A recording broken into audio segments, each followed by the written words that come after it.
All right, I'll get started, and as people come in, they'll join the discussion. But thank you so much, everyone, for attending our webinar today about how legal, diversity, equity, and inclusion, compliance, and people teams really collaborate to build a thriving company culture.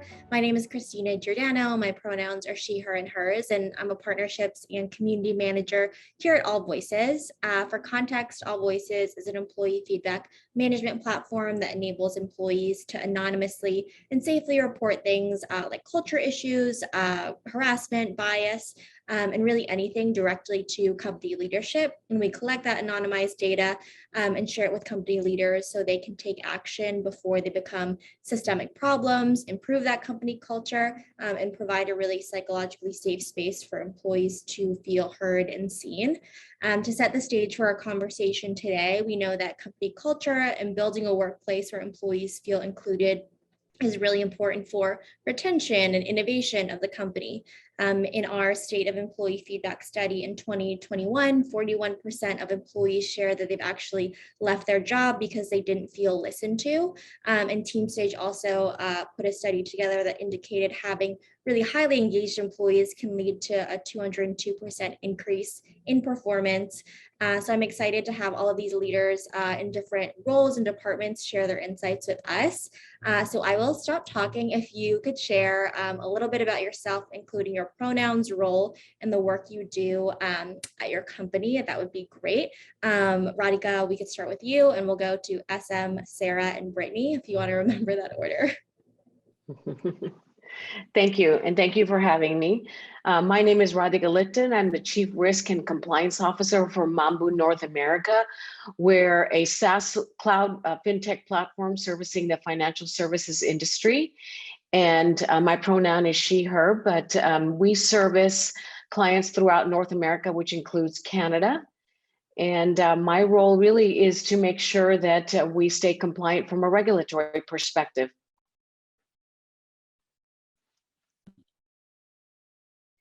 Hey all, I'm Seanmichael, or SM, and I am the Director of Justice, Equity, Diversity, and Inclusion at LaunchDarkly.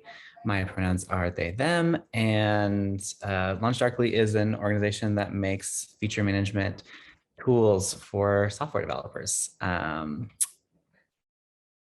for letting me join this conversation, and Sarah, I think it's up to you. Thanks. Hey, I'm Sarah Leung. I'm the general counsel at a startup in Seattle called Wyze Labs. We're in the IoT space, and primarily we're focused on making smart home products.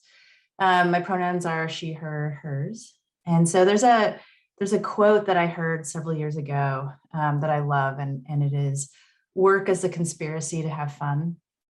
And when I think about that quote, I feel like it sort of encapsulates a lot of what I really care about in terms of showing up every day. So, right, it's like building cool things, solving complex problems, connecting with the people you work with. And a big piece of that is building a strong company culture. So I'm happy to be here. Sarah, I love that quote, by the way. I'm going to write that down. My name is Brittany Cullison. My pronouns are she, her, hers. And I currently serve as a Chief People Officer for Nutrabolt. Nutrabolt is an active nutrition and a better for you performance beverage company. We have a portfolio of brands, C4 Energy, Cellucor, and Extend. And you'll see these products sold around the globe, everywhere from online and Amazon to Walmart or retailers like GNC. So in my role here at Nutrabolt, I've been with my organization for a little over 5 years, and I have the pleasure of overseeing all aspects of people operations. So that's talent acquisition, talent management, total rewards, workplace, DE&I. And then in addition, I have internal communications, which is such a wonderful tool to have as you think about the deployment of people operations, and then corporate responsibility as well. So our programming with our communities internally, and then our continued focus on sustainability. Awesome. Well, thank you everyone again for being here. A lot of different perspectives for our kind of audience members. If you have questions, feel free to write them in the chat, and we'll bring them into the conversation. I want to start out with looking ahead. We know a lot has happened in 2020 and 2021. For this next year, what is top of mind as we head into the next planning year, whether it's return to office plans, remote first, employee engagement? Sarah and Radhika, I'll pass it to you first. Sure. So top of mind for us is really how do we maintain and continue to have a thriving workforce, basically in the face of continued remote work. So we are still pretty much fully remote. We have a couple times, I think this is probably a common theme for many of us, talked about a return to the office plan as a hybrid model, what that means for our teams, what it means for continued connection with each other, what the loss of those random unplanned collision courses in an office means to us. And so that's really sort of the number one thing from a culture perspective that we're spending a lot of time trying to figure out. How do you maintain the best parts of your existing company culture, and how do you continue to foster those relationships with people when we're all staring at each other's faces on Zoom remotely?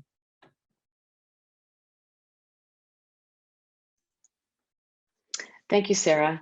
Well, it's really exciting to work for a global company, and Mambu is an exceptional company as it relates to people relations and company relations. They have been aggressive in the process. In fact, just in September, beginning of this month, they launched a formalized hybrid working program. I mean, we've been doing it, being a global company, we've been doing it for a while, but this just kind of puts more meat on the bones, if you will, and formalizes a process.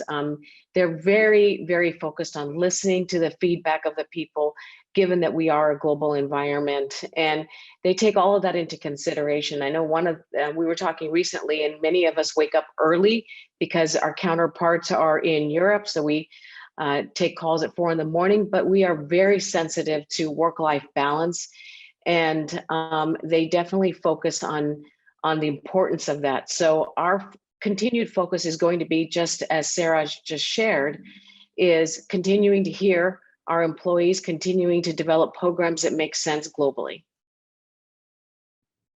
I think that's a good point in terms of global organizations, and working distributedly is not something new, but there's always ways to improve communication and listening to employees as well. I'm sure a lot of employees at all companies have things to say right now. And I want to ask in terms of priorities. If everything is a priority, nothing is a priority.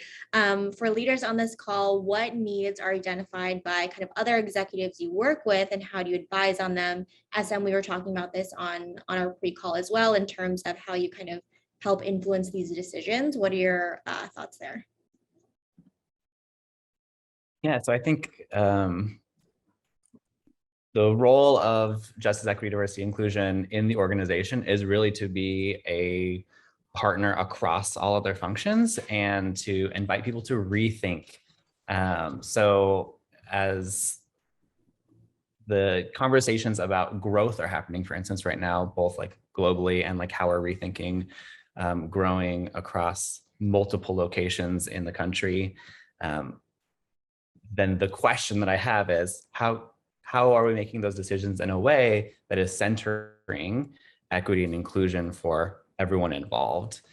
So just like, let's add that layer into every conversation, as opposed to having it be a standalone one over here that is happening differently than the general business approach. And Brittany, you mentioned a bunch of different things that you cover as well, and I want to ask how you kind of prioritize these and work with other executives. Yeah, so, I'm going to echo everyone that, we are navigating a very unique time, and for us prioritizing, how we think about maintaining and continuing to cultivate our very special culture as the dynamics of work are shifting, it's all about prioritizing the pieces of that. So for us, it's really thinking about what are all the key components of the employee value proposition, and how are those expectations shifting? So looking at total rewards, like what now matters to the hybrid and remote employee that maybe was 5th or 6th on the list 2 years ago, and how do we help our employees? I think we can all agree there's such a challenge right now with work-life blend, and that's the best word I can give for it. Is it is blended more than it's ever been blended before, and what tools and tactics do we help employees that, especially being in a high growth, fast-paced organization, how do we give them the tools to be successful in this new blended way that they're working? And then for us, I think really most importantly is prioritizing that our employees understand that they have purpose in their work, that they have purpose in their organization, and that they feel connected to the mission of what our organization is doing, because I think foundationally, that is such a huge component of culture and of how we are evolving as employers and as employees. So we just prioritize it into pieces that we feel like we can manage and start to put very intentional efforts around, versus letting the overarching feel of how do we, tackle this. It can be overwhelming at times. So just breaking it up and prioritizing how we need to put our focus as an organization.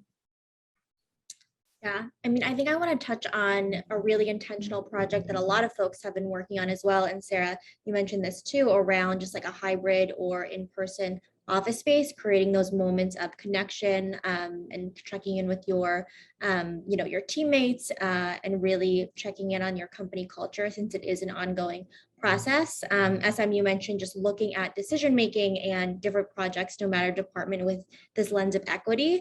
I wanted to ask kind of what your role was in thinking about LaunchDarkly's strategy and what kind of that looked like in practice.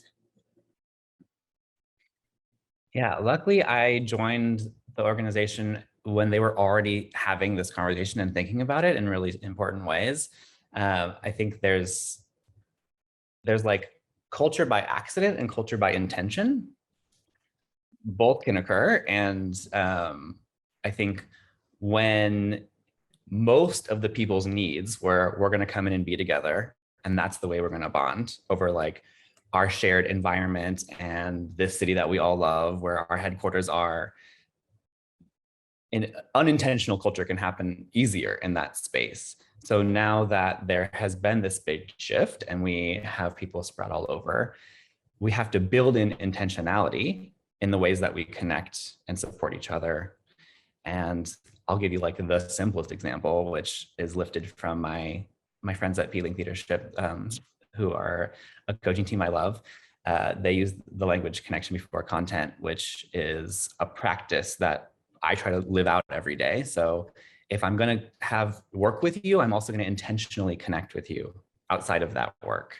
And it can be, a 30-second check-in at the beginning of every meeting. It can be a Slack in the middle of the day, but we have to think about that intentional inclusivity. And also like, who is the most excluded right now? And how can we really center that experience? I think that's a really good point, SM. I think, for us, the conversation it's not over, it's still ongoing, as I think we're all working through. And I think it is so much about getting feedback and challenging our own thought process too. I think, depending on how long you have either managed people or managed a function, we have this rhythm of behavior that worked for so long, and office and hybrid work basically turned that upside down. And so, maybe what was an easy connection that you would build as you walked past someone's cubicle and had a 10-minute conversation now takes an intentional effort to say, I'm going to call and check in with this person, and I have to stop what I'm doing, and it doesn't come easy to me. So it's almost helping recreate habits. And I will tell you, I'm still learning every day on how to think about habits differently to create similar moments of relationship building, of culture building, and then be able to share my thoughts, share my experiences with others, and facilitate that same sharing of, how, this worked for me with my employee. If I scheduled a quick 15-minute huddle, or if I called them at the end of the day to clear roadblocks, like those idea sharing, that's where we are right now. And I I love to see it. I love to see that there's a group of leaders that really want to embrace and move forward with where we are today and change those habits and be intentional in that journey. It's been a fun experience.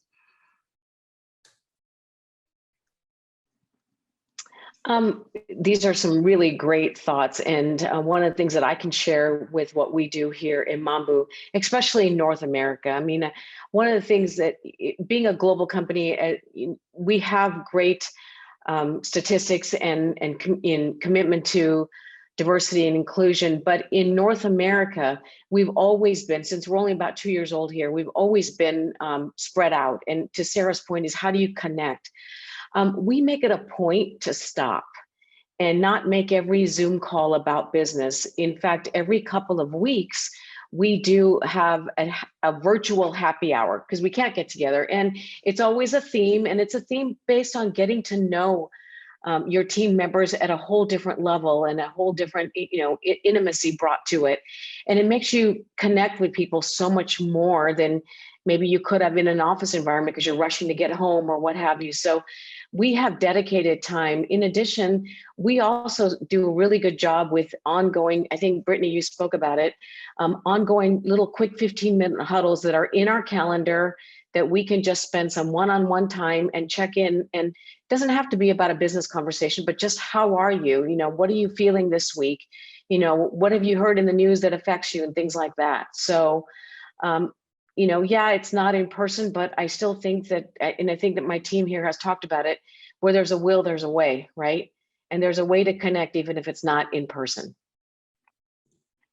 Yeah, I agree. And I think the point about intention and purposeful alignment and engagement on these issues is really key. And just looking at Samanda's question in the chat, how do you amplify cultural awareness in fast scaling orgs when almost everybody is virtual?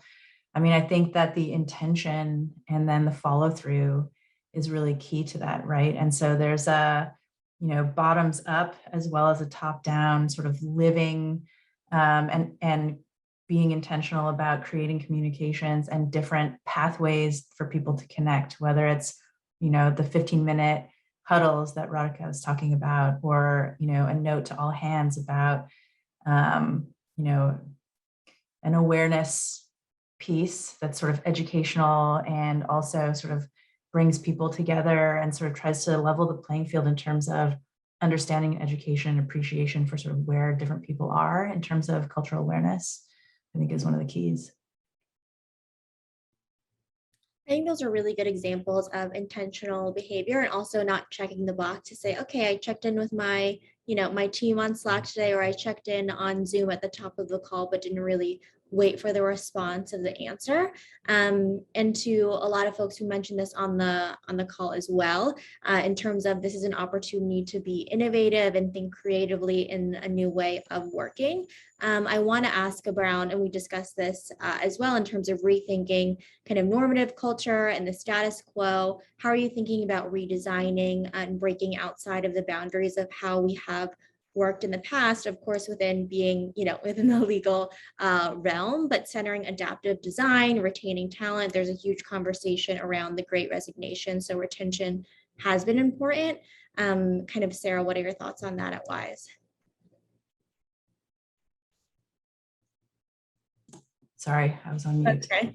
I think, employee engagement and retention is a critical issue for us at Wyze, as I'm sure it is for all of you right now as well.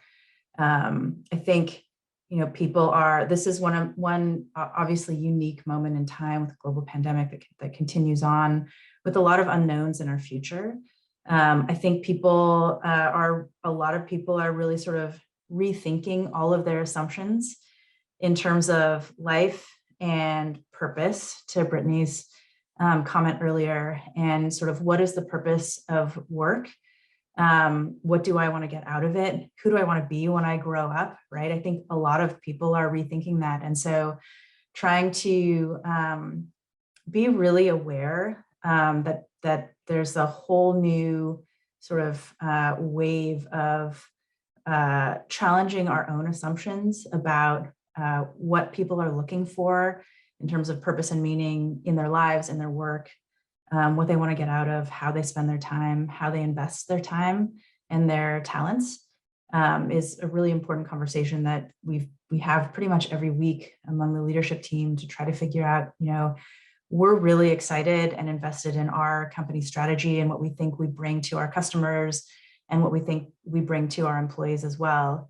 But sort of being very open-minded and adaptable in terms of understanding what people really need in this moment of time.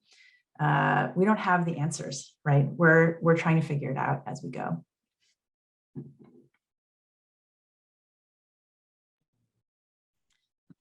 SM, how have you kind of thought about that as well?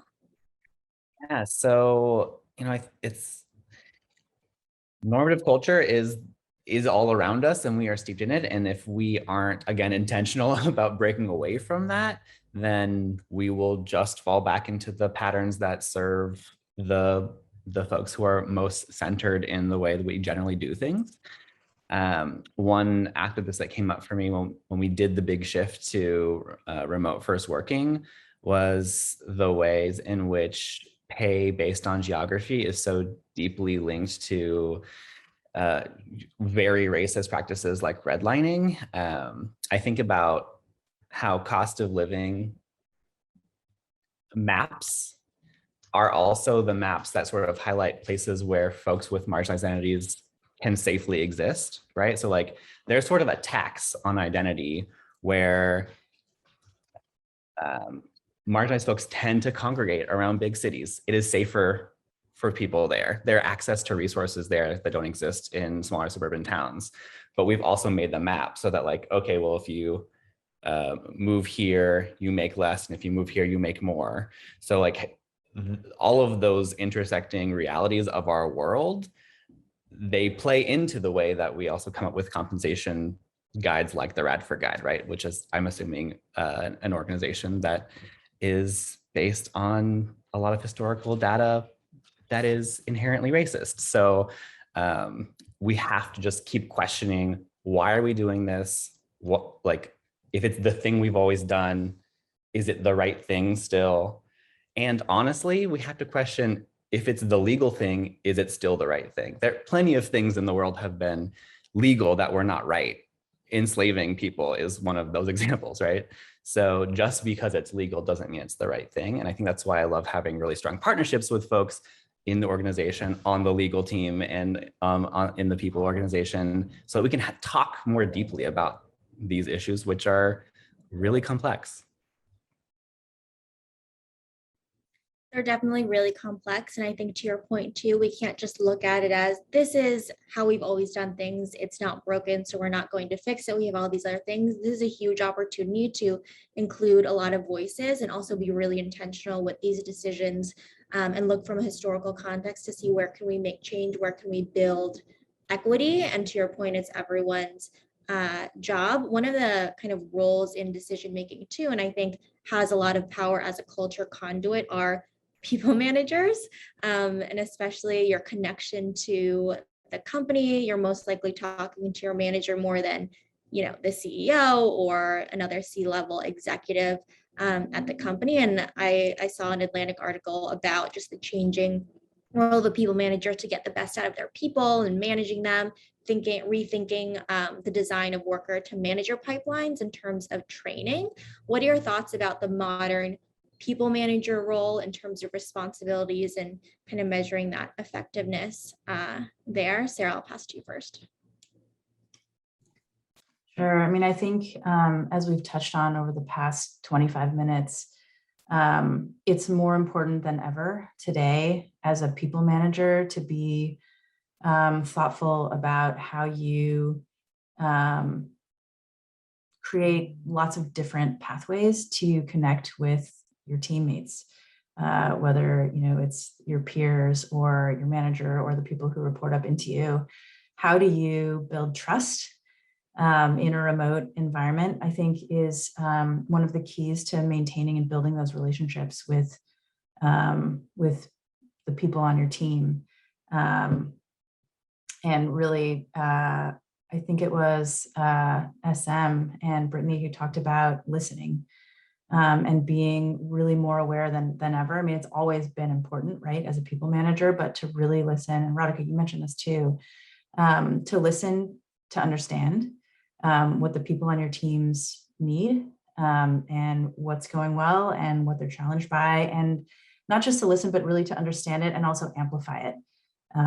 And sort of raise the key issues that your team members are bringing up, because as everybody has said before, like intentionality is more important than ever. And if you're hearing things that are, cultural issues that the company and you as a leader can improve on, amplifying those voices is part of a people manager's job.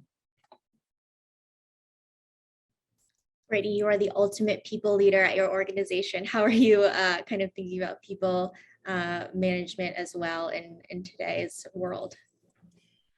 I think I'd have to echo quite a bit of what Sarah has said, and double down on asking for feedback, putting in tools to get feedback, particularly if you're in a hybrid organization or a remote organization, making sure that you have pathways for people to share information with you. And I encourage, we do it at Nutrabolt, submissions that can be anonymous. You can get like crystal clear, actionable feedback that maybe otherwise wouldn't be shared. Because at the end of the day, like our people managers, and I love this about our organization, like we want to create an environment where we remove barriers from people being able to perform their best work, because that's what's fulfilling, is coming to work with a purpose, performing well, achieving your goals, exceeding your goals. That's what gives you joy in your job and in your work. And to do that best, you have to clear the barriers. So you need to listen, you need to hear the feedback, and you need to make observations on tools and different ways that we can evolve and change in the way we do work. And then the rest really is magic when you start to put all those pieces together. And that's directly in the hands of people managers. I love that. I think feedback is really important, and not everybody is going to be comfortable giving feedback in a one-on-one, in a group setting, in an all hands, offering an anonymous way to do it, offering a way for people to do it on an ongoing basis is also really important, because things are always coming up. Everyone always has feedback, positive, negative, everything in between.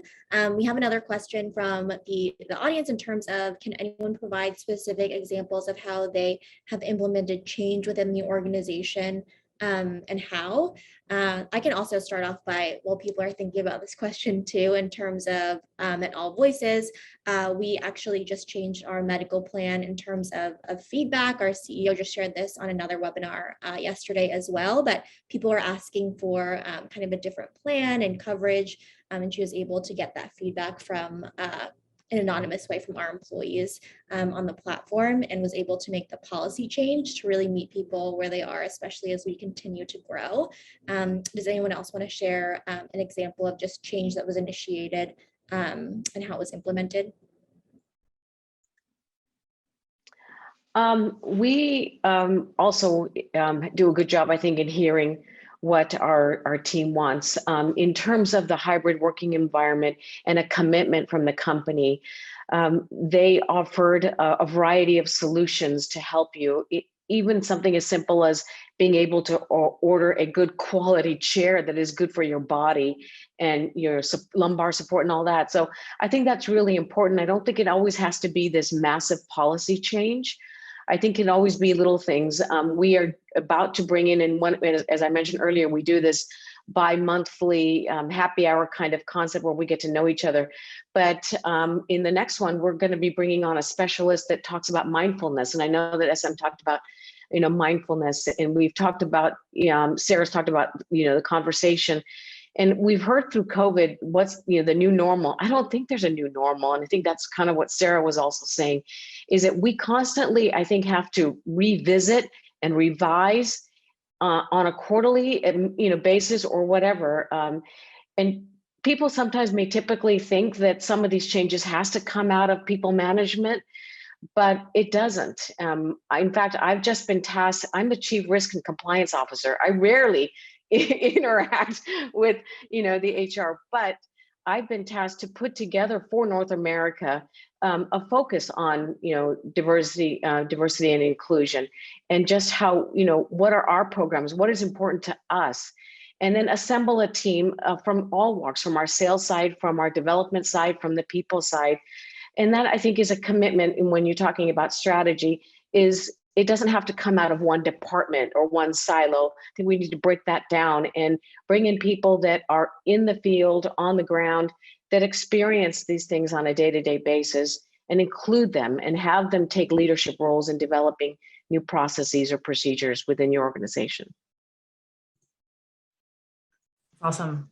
I mean, I can share a recent example. So I'm at a startup, so keep that in mind when I share this with you guys.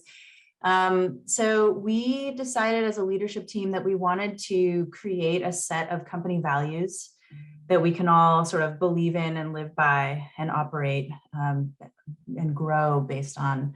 And so what we did was we started having these conversations with employees across all teams, all levels, to get a sense for, what do you think our company values are? What do you think they should be? Like, what's aspirational and what are we living now? And then we took all of that feedback, and as our team of, we're about a dozen people, tried to sort of synthesize it into a set of core values, which we then distilled down and had a lot of debate over the last several months in terms of, like, is this a core value? Is this an outcome? Like, who do we want to be, basically? And then we came to an agreement on sort of what the core values are, things like people over profits, listen closely, take action, follow up quickly, et cetera, do more with less, et cetera. And then had meetings across the board. So we sort of presented the results of the values exercise with all employees at a virtual Zoom event. And then we went off team by team and had different teams sort of discuss and talk about, feedback and what that means. And it was sort of, again, to use the word intentional, the plan was to try to get everybody sort of to buy in on these values that I think everybody feels like they had a stake in helping to create, which I think is often a pretty successful way of making change. Because, as a leadership team, I think we can put whatever we decide on paper, but unless our employees buy it and believe in it and feel like they had a hand in crafting it, it can be really hard to operationalize those types of projects.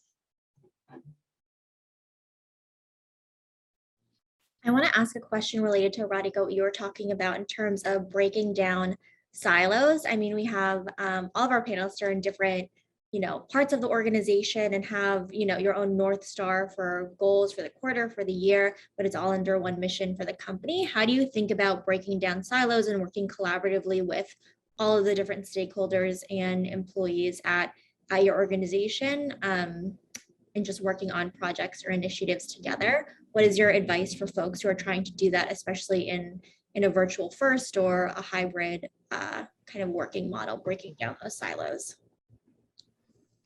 I think having a seat at the table where you can, either be a fly on the wall and hear what's going on, or be a contributing member. I know my job is to overall manage reputation risk. And at the end of the day, I think all of us, that's our responsibility. Reputation risk can come in many forms.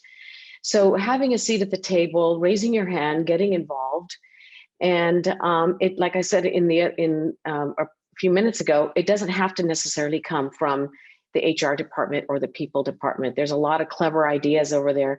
And what's really great is, I think in my case, I serve as a trusted advisor. I'm not here to measure anything or be critical of anything, but rather, just be a subject matter expert. And if it is a sales call, if it's an HR call or whatever, just sit back and see if I can offer any kind of value in any capacity.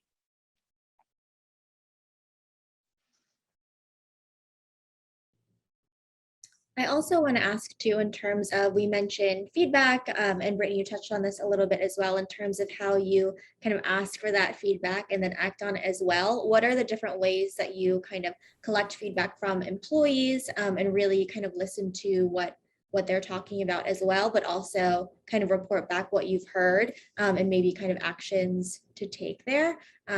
Sarah and SM, how do you kind of think about feedback, and getting that from employees?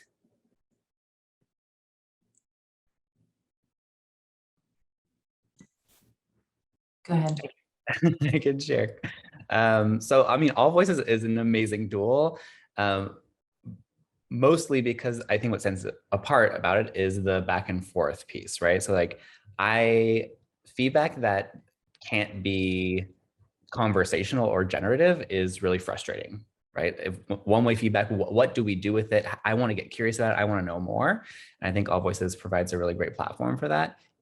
In the most ideal world, we would have a place where we lean into the discomfort of having conversations with each other on a regular basis. And that's something that I'm really committed to. It's never easy to have them, and they are the most transformational thing about human connection and interaction, right? So I love having a tool that creates, it removes a lot of the barriers for folks who have uncertainty around their security and safety in an organization. It provides the outcome that I love of a conversation with the safety of anonymity. Yeah, I agree. I mean, I also think different people have a different comfort level with a variety of different mechanisms for sharing feedback and opinions, especially when it comes to sort of more sensitive or potentially controversial issues where, you know, it can be hard to be courageous, right, to your manager or to your team. And so again, as a startup, we've been having a lot of conversations about, are we okay gathering soliciting anonymous feedback?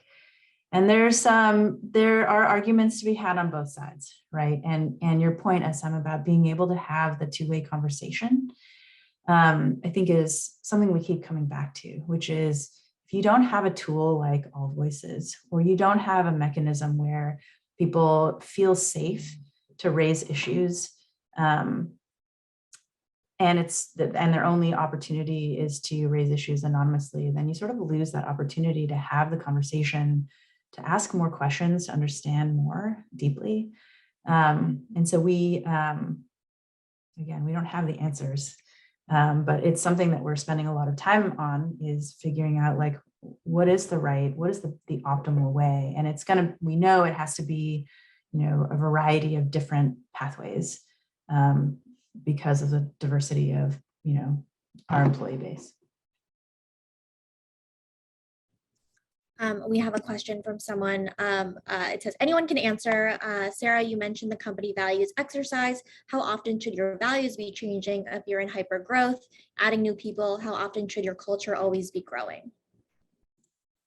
So I think people think about values, mission, vision slightly differently depending on who you ask. I mean, the way I think about company values is they're sort of the foundation upon which you build your business, the foundation upon which, you know, you rely on to engage with your peers, your customers, your business partners, et cetera. And so I feel like ideally your values don't change, but your mission, your shorter long-term strategy can evolve over time, as can your culture. I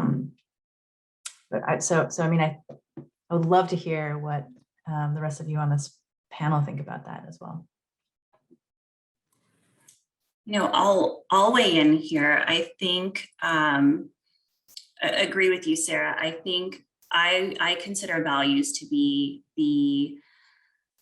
the way that you interact, the way you engage, the way you get work accomplish, the way you collaborate, that's ultimately the purpose values serve in your organization. We often internally at Nutrabolt, we'll call them our methods, right? What we value will reflect in the methods and the way we work, the way we interact, the way we treat people. And I think that values may evolve over time as your business grows, as your business goes through various milestones, but I don't know that, I think it's going to be unique to each business to say if they evolve in, a very radical way, or if they just evolve in subtle ways that maybe take slightly new definitions or take a slightly different positioning. I think that's going to be unique to just the journey of any business. And I think it's okay to let them change if they need to change. That shouldn't be something that you put a wall up and say, our values are our values and they never change. I think it's okay. I think we can all say, even personally, as we've grown and as through our careers, through our lives, I would assume that the values you had at 15 may not be the values you have 10 or 15 years down the road. The core may be there, but they've maybe evolved a little bit throughout the journey. So I think having that permission to accept evolution, it's a good thing. An ongoing process dynamic. I think, especially as you add on new folks as well, it's really important to ask for their feedback as well, and really keep a pulse on what's happening within your organization. In the title of our webinar, we're talking about thriving company culture, and this always kind of comes up in terms of conversations around how do you measure the success of a thriving company culture? Is it the presence of having these values and living them out? How do you know if you are doing a good job in each of your kind of roles? How do you think about measuring the success of the company culture and the behaviors that we're talking about today? Knowing that it's probably not one size fits all approach, but out of curiosity.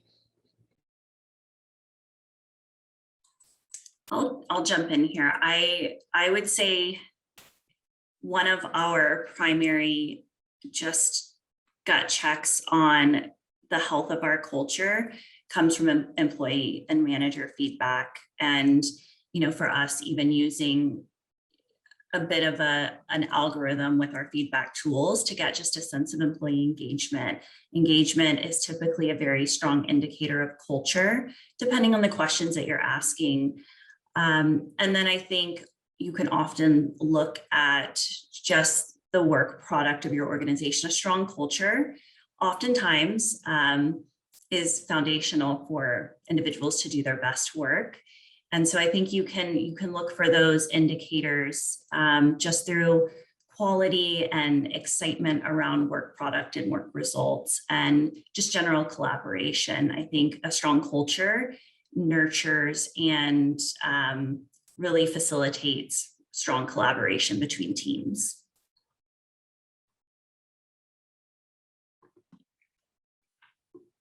I don't know if there are any Priya Parker fans in the audience, but I am one, and I love what she says about the way that explicitly stated rules are actually way more inclusive than understood norms.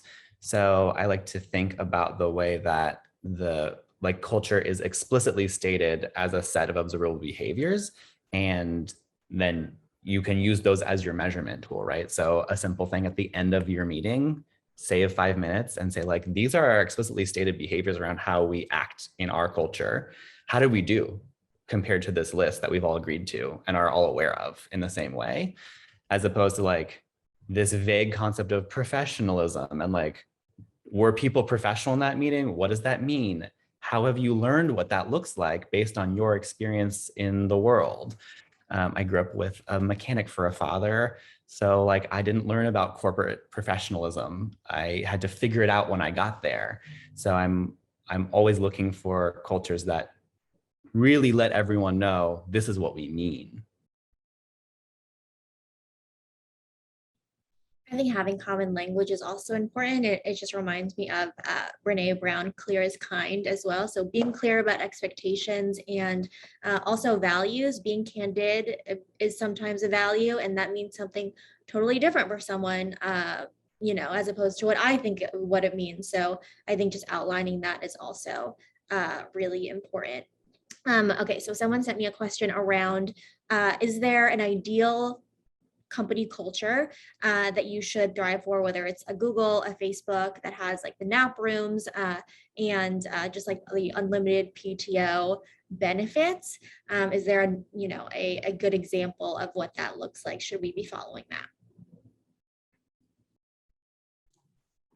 I think it would be very challenging to say that there's one overarching company culture that is the right one for any given company, because all of us are at places where we're doing different things, right? I would say, sort of from the legal perspective, and I think this is true for DEI, compliance, HR as well, I think of our functions as, in addition to our technical role, we're sort of the beacons for ethics and integrity at our companies in a lot of ways. And sometimes there's a tension there among our sort of general administrative functions versus the revenue generating functions. And I think, overarchingly, and this is my personal opinion, right? So I would never impose this on any other company, is that sort of, if I feel like, we are operating and everybody's on board with, high integrity, high ethics, and we're striving toward an equitable and inclusive community within the company, that we're on the right track. But in terms of sort of what that specifically looks like and how it manifests and how you operationalize that, I think it's highly dependent on, the particular company that you're talking about.